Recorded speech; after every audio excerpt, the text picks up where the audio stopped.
Hello বন্ধুরা, কেমন আছেন সবাই? আশা করি খুব ভালো, আমিও ভালো আছি। তো বন্ধুরা, আজকে আমি শাটিং মাছ নিয়ে এসেছে। তো শাটিং মাছ, দুখানা শাটিং মাছ নিয়ে এসেছে বড় বড়।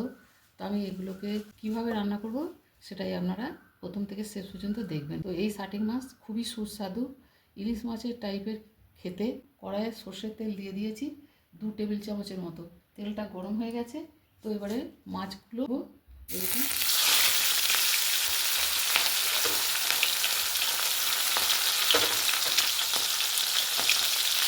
একটা একটা করে মাছ ভাজবো। আর মাছগুলো খুব বড় বড় আছে, সেই জন্য একটা একটা করে ভাজবো। পুরো মাছগুলোকে ভেজে তুলে নিয়েছি। এবার ওর মধ্যে আর একটু তেল দিয়েছি। তেল তো গরমই আছে, মাছ ভাজার অনেকটা তেল আছে।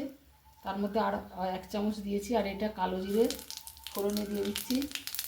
পেঁয়াজ কুচি দিয়ে ভালো করে ভেজে নেবো পেঁয়াজ কুচিটা।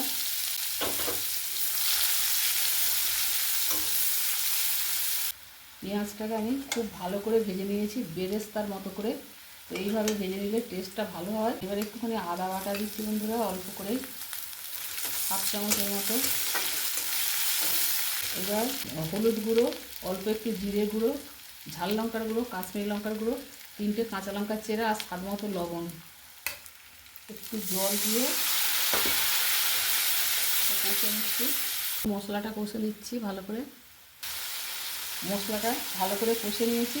আর এখানে নিয়েছি সর্ষে বাটা। এই সর্ষে বাটাটা একটু জল দিয়ে গুলে নেবো, যাতে খোসাগুলো জলের নিচে পড়ে যায়। হাত দিয়ে গুলে নিচ্ছি। আর মশলা কষার জলটাও দিয়ে দিলাম।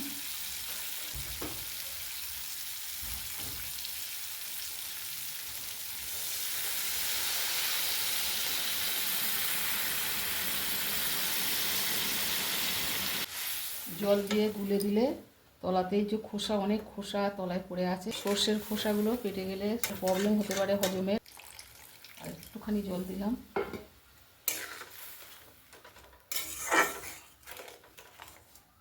ফুটবে একটু, মশলাটা ফুটছে। এই যে টমেটোর টুকরোগুলো এই যে ওপর থেকে দিয়ে দিচ্ছি। ভাজা মাছগুলো দিয়ে দিচ্ছি, ঝোল ফুটে গেছে।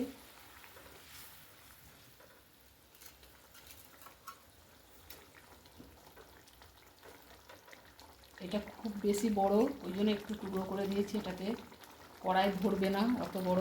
কিছুক্ষণ এটা ফুটিয়ে নেব।